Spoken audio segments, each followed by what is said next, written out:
मेरा नाम सोनम है। पिछले 4 साल पहले मेरी शादी हुई थी। मैं इस शादी से बहुत खुश थी क्योंकि मुझ जैसी लड़कियों की शादियां नहीं होती। मैं बेजुबान थी। मैं बचपन से ही ऐसी नहीं थी। जब मैं 9 साल की थी तब मेरे पापा ने अपनी जीवन लीला समाप्त कर ली थी। दरअसल मेरे पापा सरकारी कर्मचारी थे। उनके दफ्तर के ही कुछ लोगों ने मिलकर उन पर आरोप लगाया था कि उन्होंने रिश्वत ली है।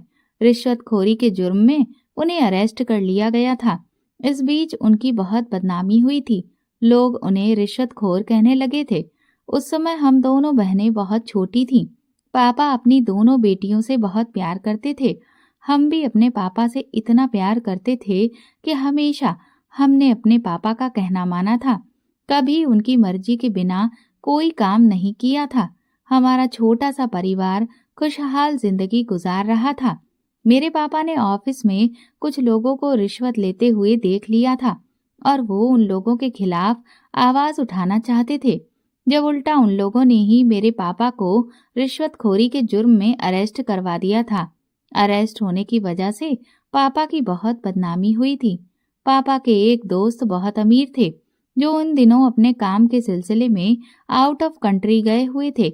जब वो वहां से वापस आए तो उन्हें पता चला कि उनके जिगरी दोस्त के साथ ये सब कुछ हो गया। उन्होंने मेरे पापा की मदद करने की कोशिश की थी। उन्होंने मेरे पापा को जेल से रिहा करवा दिया था। पापा उनके बहुत आभारी हो गए थे। उनका नाम मनोज अंकल था। वो हमें भी बिल्कुल अपनी बेटियों की तरह ही चाहते थे। मेरे पापा जेल से छूट गए थे और घर आ गए थे, मगर आसपास के लोग उनकी बहुत ज्यादा इंसल्ट कर रहे थे। ये सब कुछ मेरे पापा से बर्दाश्त ना हो सका। रात का समय था जब पापा अपने कमरे में बैठे हुए बुरी तरह से रो रहे थे। मेरी मम्मी छोटी बहन को लेकर उसके कमरे में सो रही थी और उस रात मैं अपने पापा के पास थी जब मेरे पापा ने मुझे सोने के लिए कहा था। मुझे शुरू से ही अपने पापा से बहुत लगाव था, इसीलिए मैं ज्यादातर अपने पापा के साथ ही रहती थी। पापा ने मुझसे कहा कि बेटा सो जाओ, काफी रात हो गई है, सुबह तुम्हें स्कूल भी तो जाना है ना। पापा की बात पर मैंने सोने के लिए अपनी आंखें बंद कर ली थीं। पापा को लगा था कि उनकी बेटी सो गई है, मगर मैं तो जाग रही थी। जब अपने पापा के रोने की और सिसकियों की आवाज मेरे कानों में पड़ रही थी तो मुझे नींद नहीं आ पा रही थी। भला मेरे पापा इतने परेशान थे, इतनी बड़ी परेशानी से गुजर रहे थे, तो मैं कैसे सो सकती थी। उसी समय भले ही मेरी उम्र कम थी, मगर मैं बहुत समझदार थी। पापा ने इस समय कमरे का दरवाजा बंद किया और वो रस्सी को पंखे से बांधने लगे। उस समय मेरी समझ में नहीं आया था कि पापा क्या कर रहे हैं। उसके बाद पापा ने रस्सी का घेरा बनाया और इस तरह पापा ने अपनी जिंदगी ले ली थी। जब मैंने अपने पापा को मृत हालत में देखा तो मेरी एक जोरदार चीख निकली थी। मेरी चीख इतनी ज्यादा थी कि मेरे दिल को एक गहरा सदमा लगा था और मेरी आवाज भी उसी समय जा चुकी थी। जुबान होते हुए भी मैं पूरी बेजुबान हो गई थी। काफी दिनों तक मेरी तबीयत खराब रही थी। मुझे बुखार आ गया था। आखिर इतनी कम उम्र में अपने पिता की मौत जब कोई बच्चा अपनी आंखों से देख ले तो उसके दिल पर क्या सदमा बैठ सकता है, ये तो आप लोग अच्छे से अंदाजा लगा सकते हैं। अपने पापा की आंखों में मैंने अपनी आंखों के सामने बंद होते हुए देखी थी। ये सब मैं बर्दाश्त ना कर सकी और अपनी आवाज गवा बैठी थी। मम्मी और मेरी बहन पापा की मौत पे बहुत रोई थी, जबकि मुझे पापा की मौत पे रोना नहीं आया था। मेरी आंखों के आंसू तो जैसे खुश्क हो गए थे, मुंह से आवाज नहीं निकल रही थी। पापा की मौत के उस नजारे के अलावा मेरी आंखों में कुछ भी दिखाई नहीं दे रहा था। सब लोग मुझे रुलाने की कोशिश कर रहे थे, मगर ना तो मेरी जुबान से शब्द निकल रहे थे और ना ही मेरे चेहरे पे किसी तरह के एक्सप्रेशन आ रहे थे। मैं गुमसुम सी हो गई थी। मुझे अस्पताल में भर्ती कराया गया था तो मेरे घर वालों को पूरी बात बता दी गई थी कि ये सदमा सिर्फ मेरे दिल को ही नहीं बल्कि दिमाग को भी लगा था और मैं धीरे धीरे अपने दिमाग से भी कमजोर होती गई थी। लेकिन फिर वक्त गुजरने के साथ साथ सब कुछ ठीक हो गया। मैं काफी हद तक रिकवर हो गई थी। मेरे इलाज का सारा खर्चा मनोज अंकल ने उठाया था, क्योंकि पापा के जाने के बाद तो हमारे घर के हालात बहुत खराब हो गए थे। ये तो अच्छा था कि मेरी मम्मी बहुत पढ़ी लिखी थी, इसलिए उन्होंने स्कूल में जॉब करना शुरू कर दिया था। उन्होंने मेरा इलाज करवाने की भी काफ़ी कोशिश की थी कि मेरी आवाज़ वापस आ जाए, मगर मेरी आवाज़ वापस ना आ सकी थी और काफ़ी वक्त इसी तरह से गुजर गया था। फिर हम दोनों बहनें बड़ी हो गई थीं। मैं बेहद खूबसूरत थी, लेकिन मेरी आवाज़ ना होने की वजह से मेरे रिश्ते नहीं आ रहे थे। मम्मी चाहती थी कि मेरी जल्द से जल्द शादी हो जाए, क्योंकि मम्मी ने पापा के जाने के बाद हम दोनों बहनों की परवरिश बड़ी मुश्किल से की थी। अब वो चाहती थी कि हम दोनों बहनें अपने ससुराल जाकर सुखी रह सकें, लेकिन लोग कहते थे कि तुम्हारी बड़ी बेटी का रिश्ता लगना तो इम्पॉसिबल ही है, इसीलिए तुम अपनी छोटी बेटी का रिश्ता तय कर दो, ताकि बड़ी के चक्कर में छोटी की उम्र ना निकल जाए। मैं बहुत सीधी और भोली भाली थी, लोगों की बातें मुस्कुराकर सुन लिया करती थी और जितना हो सके लोगों की बातों को इग्नोर भी कर दिया करती थी। मेरी छोटी बहन किसी की भी गलत बात को बर्दाश्त नहीं कर सकती थी। अगर उसके सामने उसे कोई कुछ गलत बोलता तो वो उसके मुंह पे ही जवाब दिया करती थी। फिर एक दिन उसके लिए रिश्ता आया। मम्मी की तो शुरू से ही यही ख्वाहिश थी कि पहले उनकी बड़ी बेटी की शादी हो जाए, क्योंकि अगर उन्होंने छोटी बेटी की शादी पहले कर दी तो उनकी बड़ी बेटी के अंदर और ज्यादा कमियां निकलने लगेंगी, उसकी शादी में और ज्यादा मुश्किलें आ जाएंगी। मगर अब क्या कर सकते थे? लड़के वाले बहुत जिद कर रहे थे कि उन्हें मेरी छोटी बहन गुंजन पसंद आ गई है और वो लोग बिना दान दहेज के शादी करने के लिए तैयार हैं। मैं इशारों में बातें कर लिया करती थी। जब मैंने देखा कि मेरी मम्मी मेरी वजह से परेशान हो रही है, तो मैंने उसको इशारों से कहा था कि आप मेरी फिक्र मत करो, मैं आपके साथ रहूंगी। आप गुंजन की शादी कर दो, वो अपने ससुराल की हो जाएगी। आखिर कब तक मेरी वजह से मेरी छोटी बहन घर बैठी रहेगी? मम्मी ने मुझे गले से लगा लिया था और कहा था कि तुम देखना, एक दिन तुम्हारे लिए भी कोई राजकुमार आएगा और तुम्हें ले जाएगा। जैसे तैसे मेरे समझाने पे मम्मी ने लड़के वालों से इस रिश्ते के लिए हाँ कर दी थी। मेरी बहन को भी इस रिश्ते से कोई ऐतराज नहीं था। इस तरह उसकी शादी हो गई और वो विदा होकर अपने ससुराल चली गई थी। मेरी बहन अपने ससुराल में बहुत खुशी खुशी रह रही थी। मम्मी उसकी तरफ से बहुत बेफिक्र थी। काफी वक्त इसी तरह से गुजर गया, जब एक दिन मनोज अंकल हमारे घर आए और उन्होंने मम्मी से मेरे भी रिश्ते की बात की थी। मनोज अंकल कहते थे कि अगर मेरा कोई बेटा होता तो मैं तुम्हारी बड़ी बेटी को अपने घर की बहू बना लेता, मगर भगवान ने मुझे सिर्फ बेटियां दी हैं। मैं आप लोगों के लिए ज्यादा तो कुछ नहीं कर सकता, लेकिन सोनम के लिए एक रिश्ता लेकर आया हूँ। मम्मी ये बात सुनकर खुश हो गई थी, मगर फिर उनका मन उदास हो गया था। उन्होंने कहा कि देखो भाई साहब, मैं अपनी बड़ी बेटी की शादी किसी से घर में नहीं करूंगी जहां पर जबरदस्ती मेरी बेटी को कंप्रोमाइज करना पड़े। मैं चाहती हूँ कि जैसे नॉर्मल लड़की अपने ससुराल में रहती है, इस तरह से मेरी बेटी भी रहे। ऐसा ना हो कि लड़के वाले मेरी बेटी की हालत देख देख कर बार बार हमें जताएं कि उन्होंने हमारी बेटी को एक्सेप्ट करके हम पर कोई एहसान किया है। मैं अपनी बेटी को खुद संभाल सकती हूँ। मनोज अंकल कहने लगे, अरे नहीं नहीं, ऐसी कोई बात नहीं है। लड़का अच्छा है, पढ़ा लिखा है, मगर उसकी भी एक टांग में पोलियो है। वो 2 भाई है, सिर्फ लड़की की माँ है। पिता भी इस दुनिया से जा चुके हैं। लड़के का अपना मेडिकल स्टोर है। मुझे उम्मीद है कि वहाँ पे हमारी सोनम बहुत खुश रहेगी। आखिर हमारी सोनम में कमी है तो उनके बेटे में भी तो कमी है। वहाँ पर सोनम का जोड़ अच्छा रहेगा। आप कहें तो मैं बात को आगे बढ़ाता हूँ।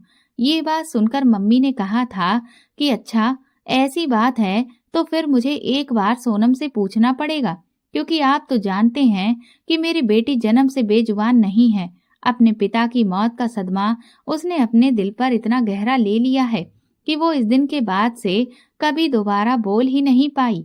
मैं तो चाहती थी कि मेरी बेटी की शादी किसी अच्छे और नॉर्मल इंसान से हो, मगर क्या कर सकते हैं, शायद भगवान को यही मंजूर है। जिस तरह मेरी बेटी के अंदर कमी आ गई है, उसको भी कोई ऐसा ही पति मिलेगा। मनोज अंकल ने कहा कि भाभी जी, लड़का बहुत अच्छा कमाता है, इतना कमा लेता है कि आपकी बेटी को ईमानदारी और मेहनत की कमाई से बहुत खुश रखेगा। मेरी मम्मी ने कहा कि अच्छा तो ठीक है, आप रिश्ते की बात आगे बढ़ाएं।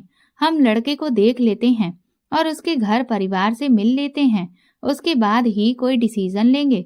मगर उससे पहले मैं अपनी बेटी से उसकी राय जानना चाहती हूँ। उन्होंने कहा था, हाँ हाँ, आप अपनी बेटी से आराम से पूछ लीजिए और फिर मुझे बता देना। मम्मी ने जब मुझसे इस बारे में बात की तो मैंने दिमाग लगाया। सोचा था कि आखिर मैं कब तक अपनी मम्मी को इस तरह से तंग करती रहूंगी। वो चाहती हैं कि वो मेरी शादी कर दें और मैं अपने ससुराल में खुश रहूं। इसलिए मैंने इस रिश्ते के लिए हाँ कर दी थी। मैंने सोच लिया था कि मेरी शादी वैसे भी कहीं और नहीं होनी है। अगर मेरा भाग्य इसी लड़के के साथ जुड़ा होगा तो यहीं से मेरी शादी हो जाएगी। मैंने इस रिश्ते के लिए हाँ कर दी थी। मम्मी बहुत खुश हो गई थी। जब वो लड़के से मिली तो उन्हें देखकर बेहद अफसोस हुआ था, क्योंकि वो बहुत स्मार्ट और पढ़ा लिखा था। एक टांग से लाचार होते हुए भी वो बहुत मेहनत करता था। इस तरह मेरा रिश्ता उसके साथ पक्का हो गया था और मैं बहुत खुश हुई थी, क्योंकि जब मुझे मेरी सास देखने के लिए आई थी तो उन्होंने मुझे अपने बेटे के बारे में सब कुछ बताया था और उसकी फोटो भी दिखाई थी। उन्होंने कहा था कि तुम हमारे घर में बहुत खुश रहोगी। मैं तुम्हें बहू बनाकर नहीं बल्कि अपनी बेटी बनाकर रखूंगी। और फिर मेरी शादी वरुण के साथ हो गई थी। मुझे वरुण पसंद आया था।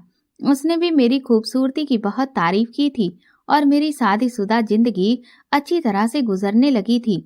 कब मेरी शादी को 1 साल गुजर गया मुझे पता ही नहीं चला। मेरा एक छोटा देवर भी था। मेरी सास मुझसे बहुत प्यार करती थी। उन्होंने जैसा कहा था वैसा करके दिखाया था। उन्होंने मुझे बिल्कुल भी बहू नहीं समझा था, बल्कि हमेशा बेटियों की तरह ही ट्रीट किया था, क्योंकि मेरी सास की कोई भी बेटी नहीं थी। मेरा ससुराल छोटा सा था। 2 कमरों का घर था। एक कमरे में मैं और मेरे पति रहते थे, जबकि दूसरे कमरे में मेरी सास और देवर रहते थे। छोटा सा आंगन था। अब मेरी सास चाहती थी कि वो अपने छोटे बेटे की भी शादी कर दे। मेरा देवर पूरी तरह से नॉर्मल था और अब वो भी अपने भाई की तरह उनके साथ मेडिकल स्टोर पर जाने लगा था।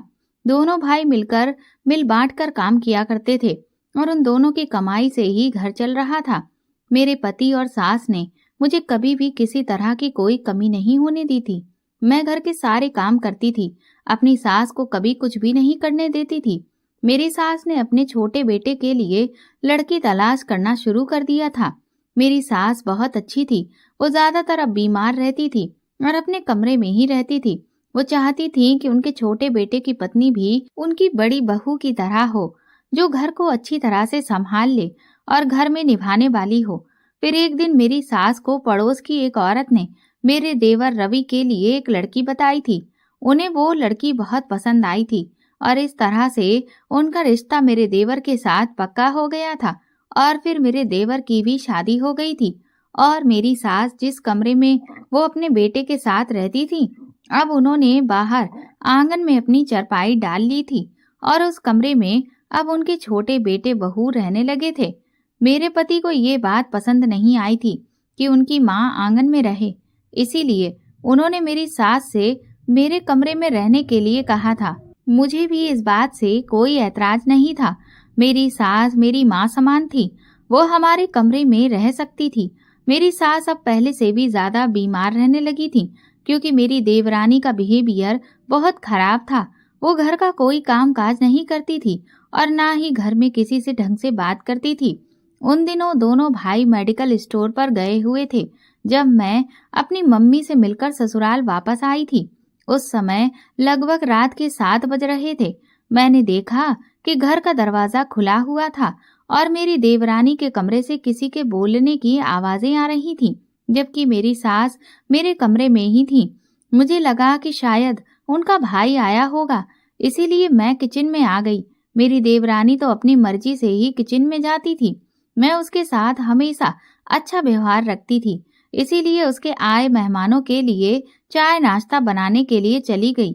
चाय बनाने के बाद मैं जैसे ही उसके कमरे की तरफ गई और मैंने उसके कमरे का दरवाजा बजाया तो उसने झट से कमरे का दरवाजा खोल दिया और कहने लगी, क्या चाहिए? उसने जैसे ही मेरे हाथ में नाश्ते की ट्रे देखी तो कहने लगी, ये भी कोई टाइम है चाय पीने का? क्यों लेकर आई हो? मैंने उसे इशारे से कहा कि तुम्हारे कमरे में कोई मेहमान बैठा है, उसके लिए ही लाई हूँ। तो वो कहने लगी कि मेरे कमरे में तो कोई भी मेहमान नहीं है। ये कहकर उसने मुझे दोबारा से जाने के लिए कहा। मैं खामोशी से किचन में वापस आ गई थी और फिर मैं अपने काम में बिजी हो गई थी। जब मुझे ऐसा लगा जैसे मेरी देवरानी के कमरे से निकलकर कोई घर के दरवाजे की तरफ गया है, मैं जैसे ही किचन से बाहर देखने के लिए निकली तो मैंने देखा कि मेरी देवरानी झट से मेरे सामने आ गई और कहने लगी, तुम क्या हमेशा मेरे कमरे की ताका झाकी करती रहती हो? अपने काम पे ध्यान दिया करो। ये सब बड़ा ही अजीब था क्योंकि सारा दिन इस घर में मैं और मेरी सास ही रहती थी। लेकिन जब से मेरी देवरानी आई थी, घर का माहौल बहुत बदला बदला सा होने लगा था। मेरी देवरानी के पास मोबाइल भी था क्योंकि मेरे देवर ने उसे शादी के कुछ दिनों बाद ही मोबाइल लेकर दिया था। मोबाइल तो मेरे पति ने भी मुझे लेकर दिया था, लेकिन मैंने अपने पति से इनकार कर दिया था। उन्हें अपने इशारों से समझा दिया था कि मोबाइल फोन पर बात करने के लिए होता है। मैं तो डायरेक्टली इंसान से बात कर ही नहीं सकती, तो फोन पर क्या बात करूंगी? इसीलिए मुझे फोन की जरूरत नहीं है। मगर अब धीरे धीरे मेरी देवरानी के अंदर बहुत बदलाव आ चुके थे। अभी उसकी शादी को 4 महीने हो गए थे। वो मुझे और मेरी सास को बहुत तंग करती थी। वो ज्यादातर चीजों के इल्जाम हम दोनों सास बहुओं पर ही लगाती थी। अपने पति से हम दोनों की ही वो शिकायतें करती रहती थी कि ये दोनों सास बहुएं मुझे बहुत परेशान करती हैं। मैं जो भी काम करती हूँ उसमें ये नुक्से निकालती रहती हैं। मुझे टाइम पे खाना नहीं देती, हमेशा मुझे ताने देती रहती है, जबकि असल में तो वो कोई काम करती ही नहीं थी। मेरा देवर भी बहुत ही कच्चे कानों का था, इसीलिए अपनी पत्नी की बातों में वो आसानी से आ जाया करता था। लेकिन अपनी शादी के कुछ दिनों तक मेरे देवर ने अपनी पत्नी की बातों को इग्नोर किया था। मगर जब उसकी पत्नी रोज रोज उससे वही सब बातें करती थी, तो वो अब अपनी माँ और भाभी को बुरा समझने लगा था। मेरा पति तो ज्यादातर अपनी मेडिकल शॉप पे ही होता था, इसीलिए घर के मामलातों के बारे में उसे ज्यादा पता नहीं होता था। मगर देवर अब बहुत ज्यादा समझदार हो गया था। वो पूरी तरह से अपनी पत्नी के कब्जे में आ गया था। मेरी सास दिन रात रोती रहती थी, कहती थी कि ये ना जाने कैसी बहू मैं घर में लेकर आई हूँ, जिसने मेरे पूरे घर के माहौल को बदल कर रख दिया है। हमेशा हमारे घर में लड़ाई झगड़े ही होते रहते थे।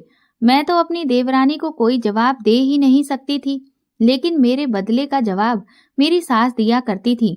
ज्यादातर लड़ाई मेरी देवरानी की मेरी सास से ही होती थी। मैं ये बात जानती थी कि मेरी देवरानी की हर बात बहुत गलत होती है, मगर फिर भी मैं अपनी सास को समझा बुझाकर शांत कर दिया करती थी।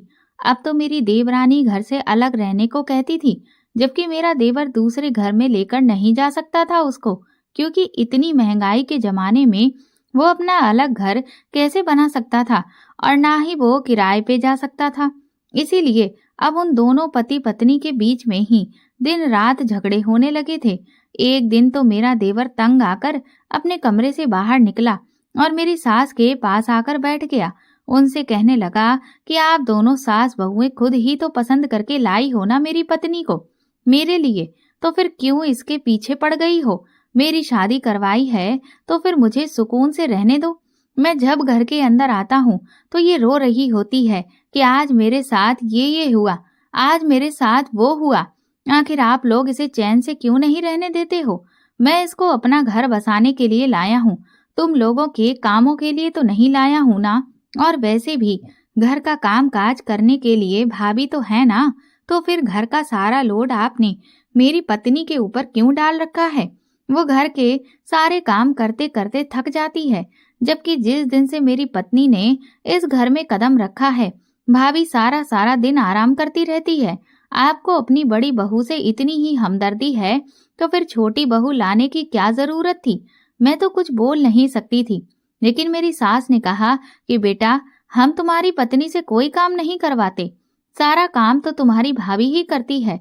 उसका अपना ही मन करता है तो भले कुछ कर लेती है, वरना वो कुछ भी नहीं करती। और जब से तुम्हारी पत्नी इस घर में आई है, तो तुम खुद ही बताओ, तुमने अपनी पत्नी के हाथ का बना हुआ खाना अभी तक खाया है? तेरी भाभी ने ही खाना बनाया है अभी तक। आखिर घर के काम कितने ही होते हैं, सारे काम सोनम ही करती है। वो तेरी पत्नी से कोई काम नहीं करवाती, बल्कि ये बेचारी तो मेरा और तेरी पत्नी का भी खुद ही सब कुछ साफ करती है। मेरा देवर कहने लगा, तो क्या मेरी पत्नी झूठ बोल रही है? मेरी सास ने कहा, ये तो तुम ही बेहतर जानते हो, या फिर तुम्हारी पत्नी जानती है। अभी ये सारी बातें हो ही रही थी कि मेरी देवरानी भी वहां पर आ गई और उसने बात का बतंगड़ बना दिया। जो बात पहले खामोशी से हो रही थी, अब वो लड़ाई झगड़े में बदल गई। मेरे देवर ने आखिर कह दिया कि उसे अपने भाई के मेडिकल से आधा मेडिकल खुद लेना है, जिससे वो अलग से उसे चला सके। अब वो अपने भाई के पास नौकरी नहीं कर सकता, उसे अपना खुद का काम करना चाहता है। लेकिन ये सारा काम तो मेरे पति का था। उन्होंने अपने छोटे भाई को अपने पास नौकरी पर रखा हुआ था, मगर उनका कहना था कि इस मेडिकल में हम दोनों की मेहनत है, इस हिसाब से मेडिकल पे हम दोनों भाइयों का आधा आधा हक बनता है।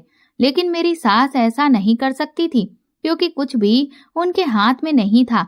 उन्होंने जब ये बात मेरे देवर को बताई, तो वो बहुत ही आग बबूला होकर कहने लगा, तो फिर इस घर का ही बंटवारा कर दो।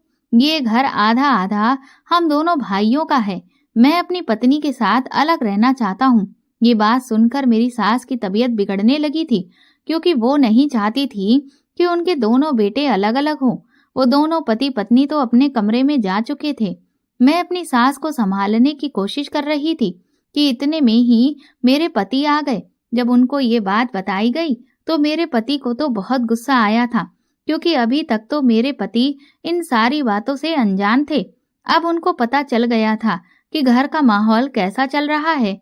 अपने भाई की बात सुनकर कि उसे घर का बंटवारा करना है, उनके दिल पे बहुत ही गहरा सदमा पहुंचा था। वो काफी दिनों तक अपने भाई से बोले नहीं थे।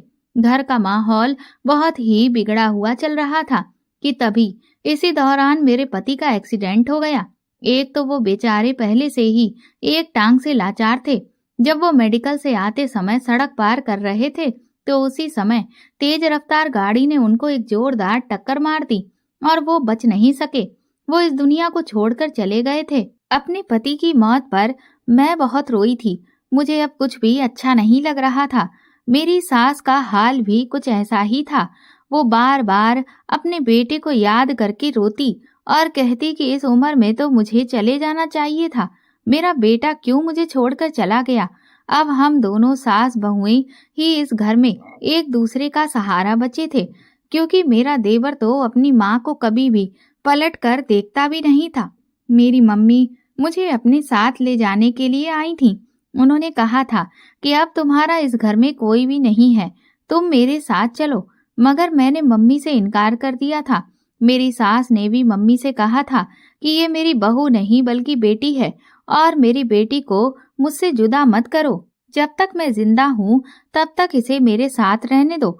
जिस दिन मैं इस दुनिया से चली जाऊं, तुम इसे यहाँ से ले जाना। मम्मी चाहती थी कि वो मेरी दूसरी शादी करवा दें, मगर अब मैं शादी नहीं करना चाहती थी। शादी के 3 साल बाद ही मैं विधवा हो गई थी, और फिर मैं भी अपनी सास को ऐसी हालत में छोड़कर कहीं नहीं जाना चाहती थी। मेरे इनकार पर मम्मी मुझे मेरी सास के पास ही छोड़कर चली गई थी। अब हमारे दिन पहले से भी ज्यादा बुरे गुजरने लगे थे। मेरे पति के पूरे मेडिकल पर मेरे देवर ने अपना कब्जा कर लिया था, और इस घर पर भी मेरी देवरानी का ही राज चलने लगा था। एक दिन मैंने देखा था कि मेरी देवरानी किसी से फोन पे बात कर रही थी। वो बहुत प्यार मोहब्बत भरी बातें कर रही थी, क्योंकि मैं उसके कमरे में किसी काम से उस वक्त गई थी। मगर जब मैंने उसके कमरे में आती हुई आवाजें सुनी, तो मैं उसके दरवाजे पे ही रुक गई थी। मुझे लगा कि वो शायद मेरे देवर से ही इस तरह की बातें कर रही है, मगर वो इतनी धीमी आवाज में और इतनी मीठी आवाज में बात कर रही थी कि मुझे हैरानी हुई थी। वो जब हमसे लड़ाई लड़ती है तो उसकी आवाज बड़ी ही कड़क होती थी, और इस समय तो उसकी आवाज में बड़ी ही नरमी थी। उसने इधर उधर की बातें करके आखिर में उसने कुछ ऐसी बात कर दी थी कि जिसे सुनकर मैं हैरान हुई थी, और मेरे दिल में हजारों सवाल उठने लगे थे। वो ऐसी ऐसी बातें कर रही थी जो शायद मुझे नहीं सुननी चाहिए थी। मैंने सोचा कि जब मैंने इतनी ही बातें सुन ली हैं तो थोड़ी और भी सुन लेती हूँ। और फिर आखिर में फोन बंद करते समय उसने कहा था कि अच्छा चलो फिर मैं बाद में बात करूंगी राजेश। मैं ये सुनकर चौंक गई थी। आखिर ये किस राजेश से बात कर रही थी? मेरे देवर का नाम तो रवि था।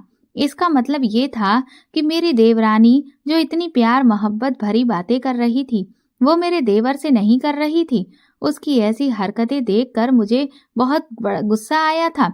मैंने सोच लिया था कि मैं अपने देवर को इस बारे में बताकर ही रहूंगी, लेकिन मेरे देवर के आने में बहुत टाइम था।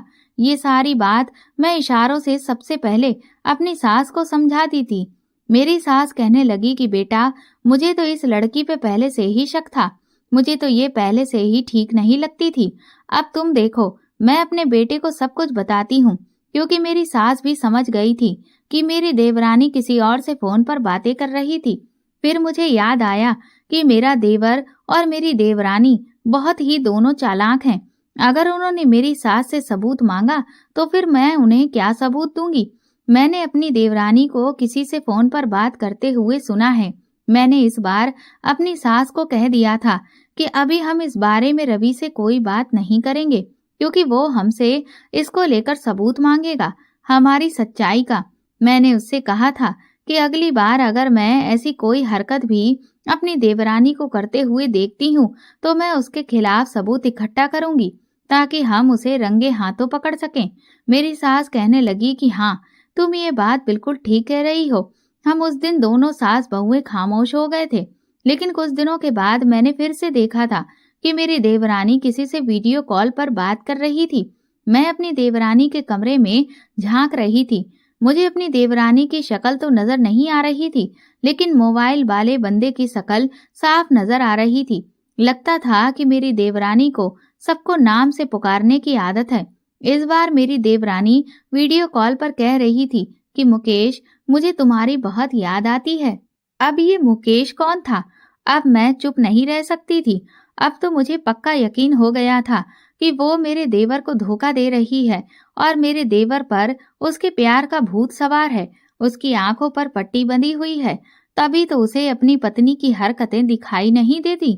धीरे धीरे उसकी कमजोरी मेरे हाथों में आ रही थी, मगर मैं बेजुबान कुछ भी नहीं कर सकती थी।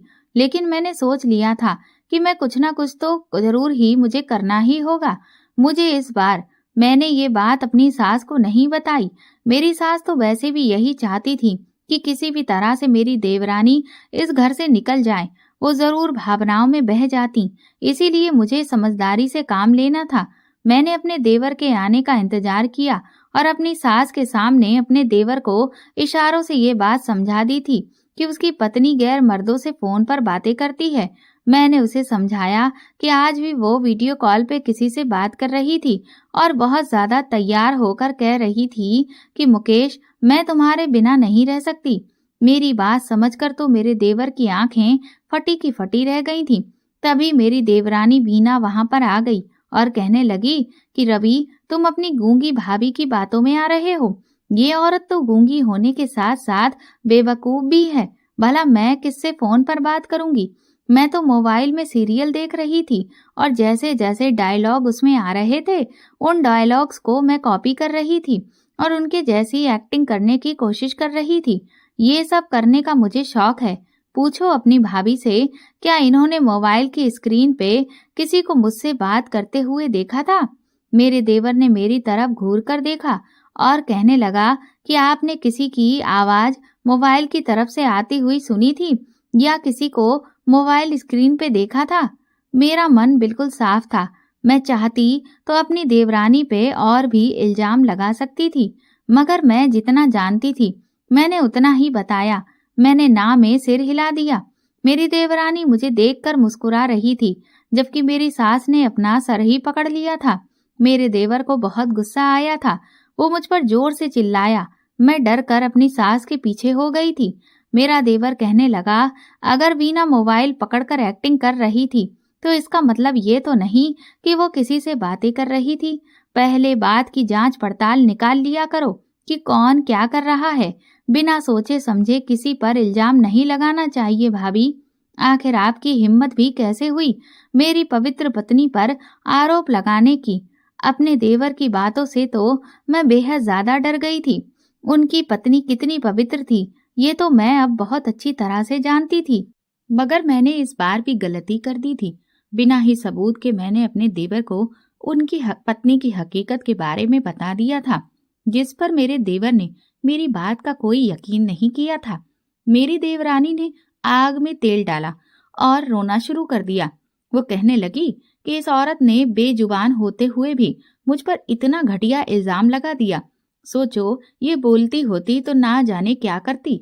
इसने तो ये भी नहीं सोचा कि ये अब विधवा हो चुकी है, अपने देवर की कमाई खा रही है, इसलिए इस घर में खामोशी से रहती रहे। मगर नहीं, जिनकी कमाई खा रही है उसी की पत्नी पर इल्जाम लगाने पर आ गई है। ये सब सुनकर मेरी सास जोर जोर से रो रही थी। उसने तो मुझ पर ये इल्जाम भी लगा दिया था कि ये मेरे कमरे में ताका झाकी क्यों करती रहती है। इसे कोई हक नहीं बनता कि मेरे कमरे में ताका झाकी करने का। मेरा देवर कहने लगा कि माँ, मुझे तो लगता है कि आपको भाभी को उनके मायके पहुंचा देना चाहिए। मैं कल ही भाभी को उनके मायके छोड़कर आता हूँ, क्योंकि भाभी की अगर यही हरकतें रही तो हमारे घर में कभी भी सुख शांति भरा माहौल नहीं बन सकेगा। मेरी सास ने मेरा मजबूती से हाथ पकड़ लिया और कहने लगी कि नहीं, मेरी बहू कहीं नहीं जाएगी, ये मेरे साथ ही यहीं रहेगी। मेरे देवर ने मेरी तरफ घूर कर देखा और कहने लगा कि कल अपना सामान तैयार करके रखना, कल तुम्हें तुम्हारे मायके छोड़ कर आऊंगा। मैं गर्दन हिलाते हुए रोने लगी थी और अपनी सास को अपनी रोती हुई नजरों से बता रही थी कि मैं आपको छोड़कर कहीं नहीं जाना चाहती। जबकि मेरी सास का भी यही हाल था। उन्होंने कहा कि नहीं बेटा, मैं तुम्हें कहीं जाने नहीं दूंगी, क्योंकि मेरी सास जानती थी कि कौन सच्चा है और कौन झूठा है। ये सब करना मुझ पर बहुत भारी पड़ गया था। मैं सारी रात रोती रही थी और मुझे अपने पति की बहुत याद आ रही थी। अगर मेरा पति आज जिंदा होता तो शायद मुझे और उसकी माँ को इन सारी मुश्किलों का और तकलीफों का सामना ना करना पड़ता। अगले दिन मेरे देवर ने मेरी देवरानी से कह दिया था कि वो मुझसे मेरा कमरा खाली करवा ले, क्योंकि वो मुझे मेरे मायके छोड़कर आएगा। इसीलिए वीना ने मेरे कमरे का सारा सामान बाहर फेंकना शुरू कर दिया था। मैं रो रही थी कि प्लीज मेरे साथ ऐसा मत करो, मैं यहाँ से कहीं नहीं जाऊंगी। मैं उसके आगे हाथ जोड़ रही थी, मगर वो मेरा कोई भी इशारा समझने के लिए तैयार नहीं थी। मैं उसके पैरों में गिर गई तो वो कहने लगी कि और करो मेरी जासूसी करने की तुम्हें यही सजा मिलेगी। तुम्हारी असल जगह तुम्हारे घर पर ही है। तुम्हारे जाने के बाद मैं इस बुढ़िया को भी ठिकाने लगा दूंगी। फिर इस घर में अकेली आराम से ऐश करूंगी। मेरे कमरे में छुप छुप कर मेरी हरकतों पर नजर रख रही थी, मगर मैंने उसके पैर मजबूती से पकड़ लिए और उसे इशारों से कहा कि अब मैं आगे से ऐसा कुछ भी नहीं करूंगी। तो उसने कहा कि अच्छा, तो फिर ठीक है, लेकिन तुझे इस घर में छोटी सी चूहिया बनकर एक तरफ ही रहना होगा। ज्यादा फुदकने की जरूरत नहीं है। आखिरकार मुझे तेरे जाने के बाद घर के काम काज की बहुत परेशानी भी होगी। चल तू यहीं रह। उसने मेरे बाल मजबूती से पकड़े और कहने लगी, मगर जो गलती तूने की है, ऐसी गलती अगर दोबारा करने की कोशिश की तो मैं तेरा क्या हाल करूंगी ये तू बहुत अच्छी तरह से जानती है। चल अब उठ।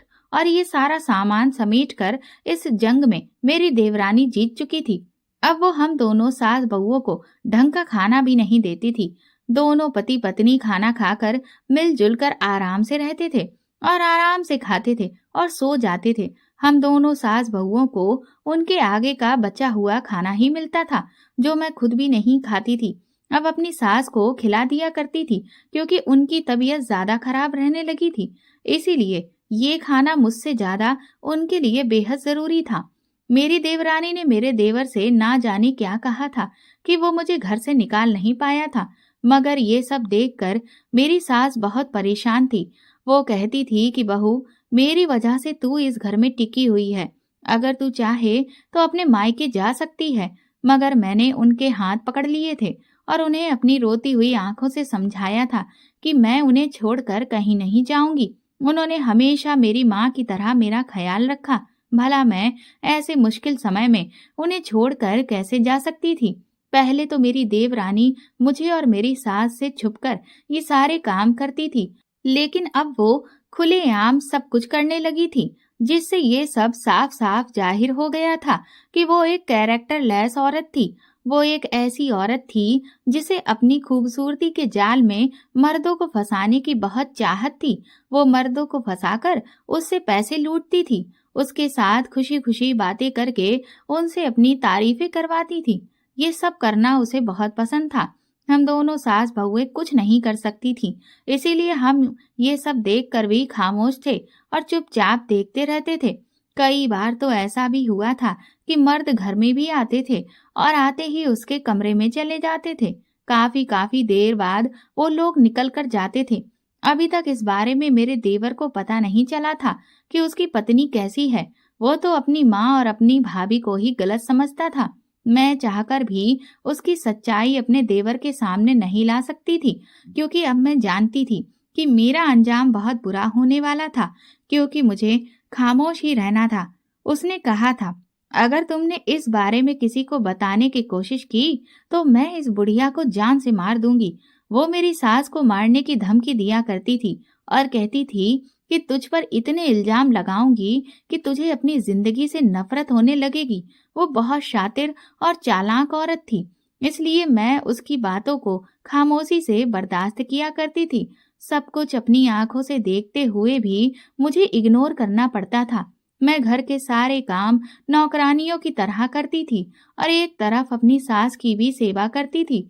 मेरी देवरानी बस इतना चाहती थी कि वो पूरा घर उसका हो जाए और मेरे देवर को भी उसके बारे में कुछ भी पता कभी न चले। वो मेरे देवर के सामने तो उसकी ही बनकर रहती थी, जबकि देवर के पीछे दूसरे मर्दों के साथ इश्क लड़ाया करती थी। मैं चाहती तो उसकी वीडियो बनाकर उसके पति को भी दिखा सकती थी, मगर मेरे पास तो एक मोबाइल भी नहीं था।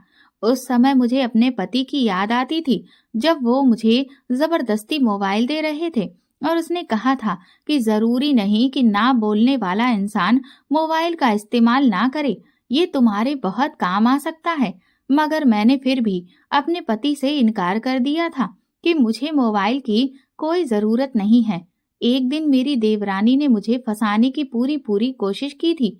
मैं नहीं जानती थी कि मेरी देवरानी इतनी हद तक गिर सकती थी कि अब की बार वो अपना निशाना मुझे बनाएगी। रात का समय था, जब मैं अपने कमरे में जाग रही थी। मुझे नींद नहीं आ रही थी। मुझे ऐसा लग रहा था जैसे छत पे कोई गया है और छत की सीढ़ियों का दरवाजा भी खुला हुआ था। मैं धीमे धीमे कदमों से छत पे गई। छत पे सच में कोई था, मगर कौन था ये मैं जानना चाहती थी, क्योंकि कोई छत के कोने की तरफ खड़ा हुआ था। यही देखने के लिए मैं धीमे धीमे कदमों से उधर गई और ये देखकर मेरे पैरों तले से जमीन निकल गई थी कि छत पे मेरी देवरानी थी और उसके साथ पड़ोस का लड़का भी था। मेरी देवरानी उसके साथ बहुत चिपक कर खड़ी हुई थी और प्यार मोहब्बत की बातें कर रही थी। ये सब मैं अपने देवर को दिखाना चाहती थी, इसीलिए मैं वहां से वापस लौटने लगी ताकि नीचे आकर अपने देवर को जगा सकूं। मगर मेरे पैर से टकराकर अचानक गमला गिर गया था। मेरी देवरानी और वो लड़का समझ गए थे कि छत पर कोई है। वो लड़का घबरा गया और बराबर वाली छत से कूदकर भाग गया था, जबकि मेरी देवरानी मुझे देखकर दंग रह गई थी। मैंने भागने की कोशिश की तो मेरी देवरानी ने मुझे पकड़ लिया और कहने लगी, तू आज फिर से मेरी जासूसी कर रही थी। अब तू देख, तू अब कुछ भी करने के काबिल नहीं रहेगी। मेरी देवरानी ने मेरी तरफ देखकर कहा कि आज तो मैं तुझे नहीं छोड़ूंगी।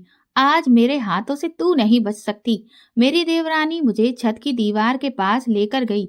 मैं गूंगी थी, इसीलिए मैं शोर नहीं मचा सकती थी, वरना इतनी रात को मेरे चीखने चिल्लाने से आसपास के सारे लोग जाग जाते। मैं बार बार गर्दन हिलाकर अपनी देवरानी से कह रही थी कि मुझे छोड़ दो, मुझे माफ कर दो, मैं किसी को कुछ नहीं बताऊंगी। मगर मेरी देवरानी मुझे आज जान से मारने वाली थी। उसने मुझे छत से फेंकने का प्रोग्राम बना लिया था। वो मुझे छत से नीचे की तरफ धकेलने जा रही थी।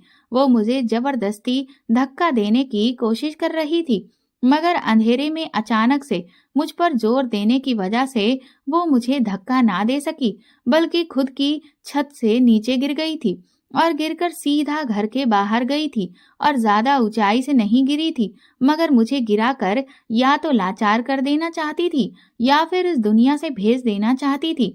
मगर वो ये नहीं जानती थी कि वो खुद ही इस दुनिया से जाने वाली है। उसकी मौत इसी तरह से लिखी हुई है, क्योंकि उसके पाप का घड़ा अब भर चुका था। हैरानी वाली बात तो ये थी कि सिर्फ थोड़ी सी ही ऊंचाई से गिरकर उसकी मौत कैसे हो गई थी। आखिरकार भगवान को मुझे उससे बचाना था। मेरी देवरानी गिरी तब उसकी चीख नहीं निकली थी। मैं तो वापस अपने कमरे में आ गई थी। मुझे बहुत डर लग रहा था। जब थोड़ा थोड़ा दिन निकलते ही मेरी देवरानी की मौत का सबको पता चला तो चारों तरफ हड़कंप मच गया था। समझ नहीं आ रहा था कि उसकी मौत कैसे हुई। पुलिस भी आ गई थी। मेरी देवरानी की लाश का पोस्टमार्टम कराया गया तो पता चला कि मेरी देवरानी की ऊंचाई से गिरने पे मौत हो गई। उस रात जब मैं छत पे गई थी, वो लड़का भी मौके पे भाग गया था। इसीलिए उसके भागने के बाद हम दोनों के बीच क्या हुआ था, ये तो वो भी नहीं जानता था। उसे डर लग रहा था कि कहीं छत पर रवि तो नहीं आ गया, वो मेरे देवर को हाथों से पकड़ा जाता। इसीलिए वो वहां से भाग गया था। और मेरी देवरानी की मौत किस तरह से हुई थी, ये सब लोगों के लिए एक राज बनकर रह गया था। मगर मेरी देवरानी की हकीकत भी उसके मरने के बाद मेरे देवर के सामने आ चुकी थी। जब मोहल्ले के लोगों ने मेरे देवर को बताया था कि तुम्हारी पत्नी अच्छी औरत नहीं थी, उसका मोहल्ले के ही कई लड़कों के साथ अफेयर था, वो फोन पर बातें भी करती थी और उन्हें मिलने के लिए भी घर में बुलाया करती थी, क्या तुम्हारे घर के बाकी लोगों ने इस बारे में तुम्हें कभी कुछ नहीं बताया?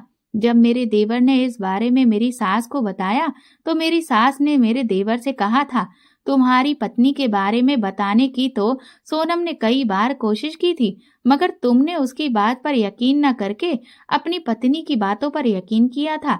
उस दिन के बाद से ही कभी देवर को अपनी पत्नी की मौत पर अफसोस नहीं हुआ था और फिर उसने धीरे धीरे अपनी पत्नी का ख्याल अपने दिल से निकाल दिया और वो सोचने लगा कि अच्छा हुआ मेरी पत्नी इस दुनिया से चली गई, न जाने वो किस किस के कांटेक्ट में होगी। मेरी देवरानी के मरने के बाद मेरे देवर के हाथ में उसका मोबाइल भी आ गया था। जब उसने उसके ढेर सारे लड़कों के नंबर देखे जिनसे वो फोन पे बातें किया करती थी, मेरा देवर जो पहले अपनी माँ और भाभी को बहुत बुरा भला समझता था, अब वो अपनी गलती पर बहुत शर्मिंदा होने लगा था और उसने हम दोनों से अपने किए की माफी भी मांगी थी। उस दिन के बाद कभी भी मुझे उस घर से जाने के लिए भी उसने नहीं कहा था। अब वो अपनी माँ का भी बहुत ख्याल रखता है और मुझे भी अपनी बड़ी बहन की तरह समझता है। मगर मेरे देवर ने दोबारा से किसी लड़की से शादी नहीं की थी और आज वो अपनी गलती पे बहुत पछताते हैं। कभी कभी उन लोगों की बात पर भी यकीन कर लेना चाहिए जो जुबान से नहीं बोलते, जो आपको सच बताने की कोशिश करते हैं, मगर आप उनकी मजबूरी का फायदा उठाते हैं और वही आपकी सबसे बड़ी गलती होती है, क्योंकि आप हर बात को एक नजरिए से देखते हैं। बात का दूसरा पहलू भी समझ लेना चाहिए। शायद बेजुबान इंसान आपसे कुछ ऐसा कहने की कोशिश कर रहा हो जिसमें आपका ही फायदा हो। दोस्तों, अगर आपको हमारी कहानी पसंद आई है तो कमेंट करके जरूर बताएं और वीडियो को लाइक करके ज्यादा से ज्यादा शेयर करें। चैनल पर नए हैं तो सब्सक्राइब करें और हाँ, नोटिफिकेशन बेल को जरूर दबाएं ताकि अगली अपडेट सबसे पहले आपको मिले। धन्यवाद।